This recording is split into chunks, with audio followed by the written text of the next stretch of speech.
नाज़रीन breaking news हाणे अवांखे ॾींदासीं तलहार मां। तलहार सिविल जज जो थाणे ते छापो।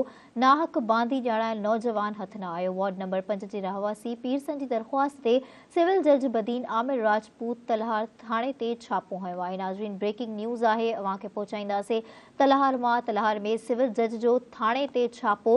नाहक बांदी ॼाणायल नौजवान हथ न आयो। नाज़रीन अवांखे ॿुधाईंदा हलूं, वार्ड नंबर 5 जे रहवासी पीरसन जी दरख़्वास्त ते सिविल जज बदीन आमिर राजपूत तलहार थाणे ते छापो हयो।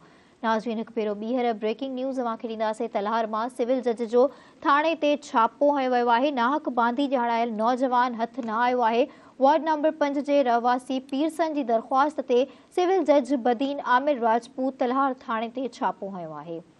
हिकु भेरो ॿीहर नाज़रीन ब्रेकिंग न्यूज़ अवां ताईं पहुचाईंदासीं तलहार मां। सिविल जज जो थाणे ते छापो लॻो आहे।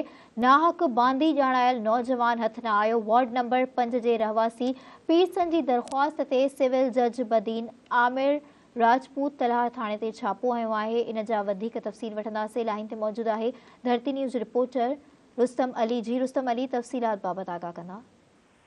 जी बिल्कुल, असीं तव्हांखे ॿुधाईंदा हलूं त सेशन कोर्ट बदीन में तलाह जे वार्ड नंबर 5 जे रहवासी अब्दुल वहाब मला पारां इहा दरख़्वास्त ॾिनी वई हुई त संदसि वालिद अब्दुल रहीम मला खे तलहार पुलिस पारां खंभे गुम कयो वियो आहे, जंहिं ते सिविल जज बदीन आमिर राजपूत तलहार थाणे ते ओचितो छापो हयो ऐं मगवी जी बाज़ियाबी लाइ सॼे थाणे जो सर्च कयो वियो। लेकिन मगवी थाणे में मौजूदु न हुअण ते सिविल जज साहब पारां पुलिस खां समूरो रिकॉर्ड तलब करे चेक कयो वियो ऐं सिविल जज साहब पारां अब्दुल रहीम मला के गुम करण ते पुलिस अमलदारन का सख्त पुछाणू करण ते थाने के हेड मोहर मुसविर छलगरी जज साहब के बुधायो तो अब्दुल रहीम मला ते प्लाट के मामले का जेरे की FIR दाखिल थियल है, पर अञा ताईं जवाबदार के असां गिरफ्तार न कयो।